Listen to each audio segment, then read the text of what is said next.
What's up, y'all? This is the official re-shooting of part 3 of the 5-part series about motivation and staying motivated and how to achieve small and large goals according to my experience, what I went through in achieving various projects, that I was working on.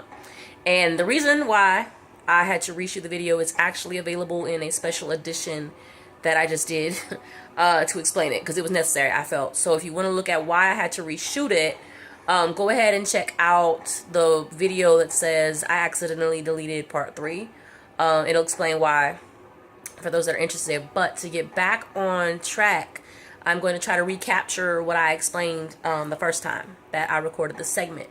So in part 2, I talked about how within 6 months of losing my job, I had turned around and had like a breakthrough, right? That led to other positive occurrences along my path, right?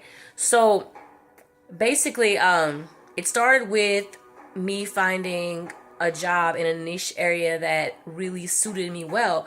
And I mentioned in part 4, I explained what led me to that. So I'm not going to talk about that now. I want you guys to check out part 4 to see why, what led me to certain decisions that I have made, including that one in particular. But basically, that not giving up led to me finding that opportunity, and which then thereafter, I regained my footing and I kept moving forward and found my way back to doing the things that I love doing, which was supporting and helping the community, doing poetry and spoken word. And one of the things that, I did by 2010, along with 3 other artists, we started a program called Project Sound, which was a part of my vision just going forward, like working and doing things that uplifted the community and, being a positive participant in the world around me. And so what Project Sound was this program that taught coping skills to teens in Lafayette, Louisiana. We taught them coping skills through writing and creative mediums, but then we went beyond that. We taught them public speaking skills.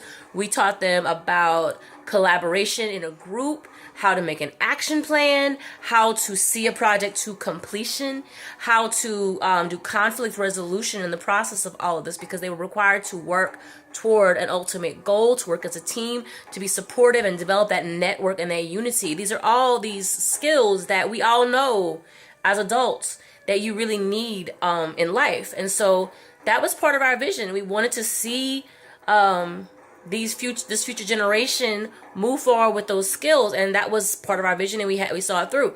And I'm very proud to say, I moved to New Orleans, right? But I'm very proud to say that, because we had the program for like 5 years before I moved, and no, 3 years before I moved, but it continued on for 2 years thereafter.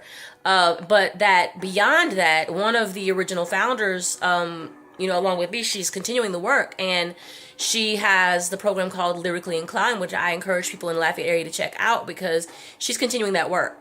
She's continuing teaching those skills and coping mechanisms to youth in the community, those that are in the juvenile system, and those same people that some people try to give up on. She's reaching out to them, and so I'm very proud of her for doing that. So I'm saying that to say that whatever your vision is, carry it forward, and for however long that you're going to be a part of that project that you've built, you give your all to it. Because after, I moved to New Orleans, I continued doing what I love, continued doing that community work, reaching out with other activists in this city. And so your vision goes with you, but you have to do your best. You have to give your whole heart into whatever it is that you're working on. You have to be aware that challenges are going to come up. And that's the point of this series that I'm doing, is throughout that process, we had challenges, we had roadblocks, but we kept going forward. And whether you're working by yourself initially, whether you're working with a team, you have to keep that in the back of your mind. Like every time a struggle or a challenge comes up, there is no giving up. Not unless you never want to see it through to fruition. You have to expect the challenge. You have to come into it knowing, what, I'm going to get some curveballs. I'm going to get some kind of financial struggle. I'm going to face, some sort of health thing or family thing. But whatever it is, at the end of the day, I am able to get past it. All it takes is some ingenuity, just thinking creatively, adapting to the situation. You got to find a way to get around it, whatever it takes. So be sure to check out part 4, where I talk about what led me to making that decision that ended up benefiting my path. And it was the same method that also led to future achievements over obstacles. That same strategy that I'm going to talk about in part 4. So make sure y'all check out part 4 of the series. Peace.